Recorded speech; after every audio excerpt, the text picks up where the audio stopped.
Teacher talking sports, what it does, what it do, how we living.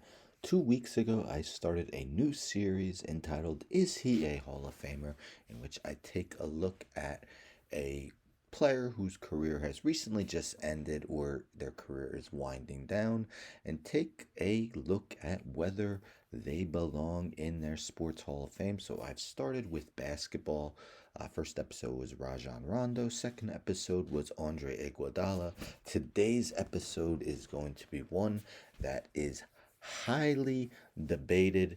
We are going to look at Derrick Rose. Derrick Rose played 1 year at the University of Memphis before he was taken with the first overall pick in the 2008 NBA draft with the Chicago Bulls. Um, he played for the Bulls until 2015-16. In the 2016-17 season, he joined the New York Knicks. In 2017-18, played 16 games with the Cavs, another 9 games with the Timberwolves. He played the 2018-19 season with the Timberwolves before playing with the Detroit Pistons in the 2019-20 season. Played 15 games for them in 2020-21 before rejoining the New York Knicks for 35 games that season. Played 26 games last season for the Knicks and has played 26 games thus far this season, but is out of the rotation. So Derrick Rose, currently 34 years old, will turn 35 on October 4th. Take a look at his career numbers: 698 games, 17.7 points, 3.3 rebounds, 5.3 assists. Nothing about that screams out Hall of Famer, but if you know anything about the Pro Basketball Hall of Fame, you know that every MVP, every player that's been named MVP has been inducted into the Hall of Fame, and that doesn't include players who are still active or not yet eligible. I mean, we know LeBron James is getting in. We know Kevin Durant, Steph Curry, Russell Westbrook, James Harden, Greek Freak, and Nikola Jokic are getting in. So really, the first guy that might not get in is Derrick Rose. Derrick Rose in that 2010-11 season, just his third season in the NBA, averaged 25 points, 4.1 rebounds, 7.7 assists, and shot 44.5% from the field, 85.8% from the free throw line. Named the youngest MVP in league history at the ripe age of 22 years old. And his first 3 seasons, he did stay healthy. We see playing 81, 78, and 81 games in each of his first 3 years. That first season, his rookie year, was named the Rookie of the Year, which he averaged 16.8 points, 3.9 rebounds, and 6.3 assists. But man, over the next few seasons, the injury bug really hit him. 2012, unfortunately, tore his ACL. The following season, he did not play at all in 2012-13. He's also had a torn meniscus in his knee a couple times, an orbital fracture, just a multitude of injuries. And if we look at his career numbers, we see basically the height of his career ended pretty much at the age of 23. He was named to 3 straight All-Star teams from 2009-10 to 2011-12. First team All-NBA in that MVP season of 2010 and 11, and never really sniffed an All-Star game after that due to missing a ton of games. So as I mentioned, only missed a total of 6 games in his first 3 seasons, but other than that, has just 2 seasons in which he has played more than 60, and just 3 others where he has played more, 4 others where he has played more than 50. Even last season with the Knicks, played in just 26 games before missing the rest of the season. Started the season in the rotation for the Knicks this year, but has since fallen out and rarely plays unless the Knicks have a couple injuries. So, he does have it's been impressive that he's been able to play in the league this long. Many people uh, believe that his career was basically over numerous times in his during the second half of his career. But I will say, as a Knicks fan, he definitely revitalized the Knicks in that 2020-21 season. The Knicks finished as the fourth seed in the Eastern Conference, and after they acquired Derrick Rose, is really when they started to ascend up the standings. Yes, he was a reserve, starting just 3 games for the Knicks, but shooting 48.7% from the field, 41.1% from the 3 point line, 14.9 points and 4.2 assists per game. I believe he finished either second or third in Sixth Man of the Year voting, and had a couple other seasons where he finished near the top of Sixth Man of the Year voting. We see he averaged 18 points a game for the T Wolves in 2018-19, 18.1 in 2019-20. Of course, got injured last season and wasn't making much of a difference this season for the Knicks. And of course, as I mentioned, out of the rotation. Started his career with some very good Bulls teams. If we take a look at his career playoff numbers, 22.4 points per game, 4.4 rebounds, 6.5 assists. Hasn't necessarily shot great, 42.7% from the field. Did in his MVP season of 2010-11.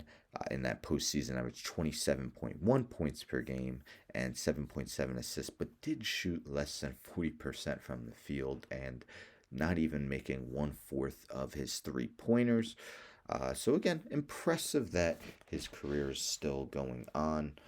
When it was expected to be over numerous times. A guy you may be able to compare him to is like a Grant Hill. So Grant Hill is in the Hall of Fame. I will say the difference is, well, one, Grant Hill has played in 1,026 career games. I don't think Rose is going to reach that number. Grant Hill was also a 7-time All-Star compared to Derrick Rose, just three. Yes, one of those seasons, Hill only played 4 games, but still 6 All-Star appearances. He also was a 5-time All NBA, while Derrick Rose just made one All NBA.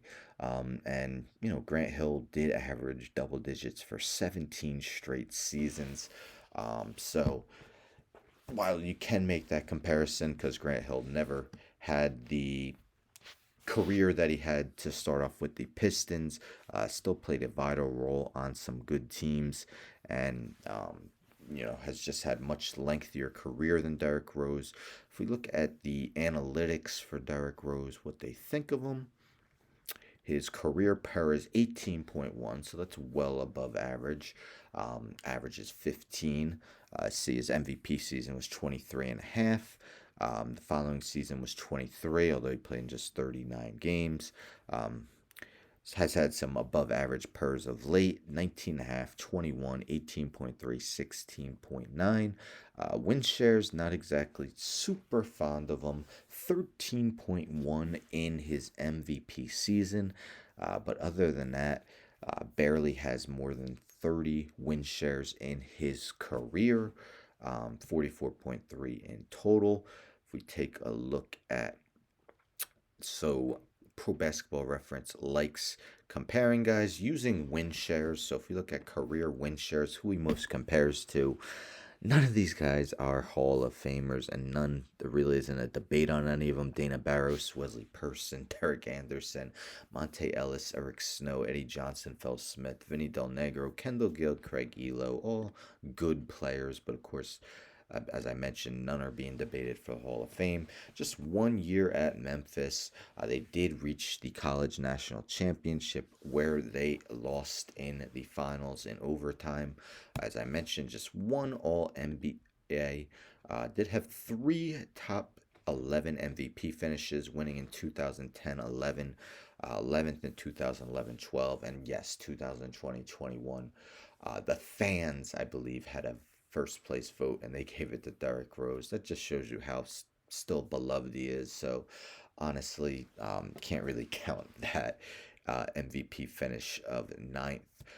So Pro Basketball Reference also has a Hall of Fame probability, where they take a look at accolades and previous players who have been elected, and what they've needed to in order to be elected.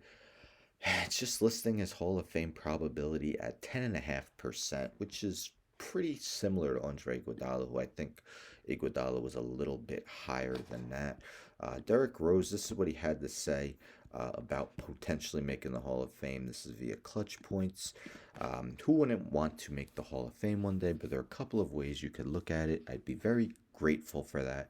But at the same time, can someone in here name a famous gladiator? That's interesting.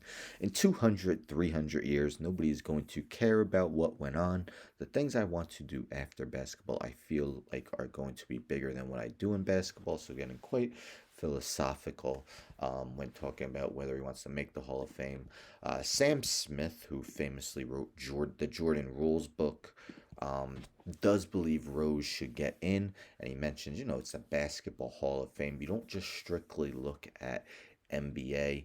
Mentions that in high school, uh, he hit the game-winning shot in the state championship game as a junior. As a senior, he scored 2 points in the championship game, just so his teammates could have better opportunities for scholarships. In his year at Memphis, it's mentioned that he only averaged 15 points a game. He could average well more. Guys like Joey Dorsey, CDR, Chris Douglas Roberts were able to be drafted. Two gold medals in the 2010 and 2014 FIBA Basketball World Championships, World Basketball Tournament before the Olympics. So, other accomplishments besides the NBA. This is via basketballnews.com. So, mentioning why maybe he shouldn't make the Hall of Fame. So it says, maybe if he had some Olympic gold medals or an NCAA championship on his resume, could help his case. Mentions that they lost the national championship game as a freshman at Memphis, and the entire season was later vacated by the NCAA after investigation found that Rose's SAT scores were invalidated. So I believe, let me see, this was written on June 9th, 2021. So it doesn't necessarily count the past two seasons, but it mentions from 2014 until that 2021. Rose has averaged 16.5 points per game on 45% shooting to go along with 3 rebounds, 4.4 assists, while being a liability on the defensive end of the floor. That's hardly a stat line that deserves to be enshrined amongst the game's greats. Then a yard barker. NBA fans debate if Derrick Rose belongs in the Hall of Fame. You can't be in the Hall of Fame on what could have been. Fully agree with that. This was updated on December 14th, 2022. So Legion Hoops debate, is Derrick Rose a guaranteed Hall of Famer? Written on December 14th, 2022. Uh, this mentions some people's Twitter responses. I'll name. I'll read some of them. Life at LMAO, not a chance. We got. Not really sure what he meant by that. Why not? They put T Mac in it. T Mac was a multi-time scoring champ, but didn't have much playoff success. Simple no. We have in basketball, yes, even though he didn't live up to his potential because of injuries, he had an amazing year in college, Rookie of the Year, MVP, some amazing seasons, 13 plus year career. Love Derrick Rose, but let's be honest, he's not the same after the injury. You can't be in a Hall of Fame on what could have been. I'm going to have to say no unless Vince gets in first ballot. Not really sure what Vince has to do with Derrick Rose getting in, and I think Vince Carter will get in on the first ballot. But what do you guys think? Again, every player who has won MVP in the NBA is currently in the Hall of Fame, and if they're still active, I can almost guarantee they're getting in, other than Derrick Rose, where there is some question. My final verdict: do I think he should be in? I'm a diehard Knicks fan, and Derrick Rose definitely led to some exciting times in 2020 2021 season. In my opinion, though, his height of his career was just way too short. I would go no, but if I predict if he's going to get in, he's just a beloved figure, and I think they do eventually put him in. Not first ballot, but I think they do eventually put Derrick Rose into Springfield's Basketball Hall of Fame. But again, let me know in the comments what you think. Is Derrick Rose a Hall of Famer? Stay tuned the next Thursday where I take a look at another player and take a look at their Hall of Fame chances. Of course, I don't do players like LeBron. We know he's getting in. A guy like John Morant's too young. Let me know in the comments someone you might want me to do, and perhaps I will do them. Don't forget to subscribe. Tell a friend and tell a friend and tell a friend to subscribe, like the video, share the video, hit the bell for notifications.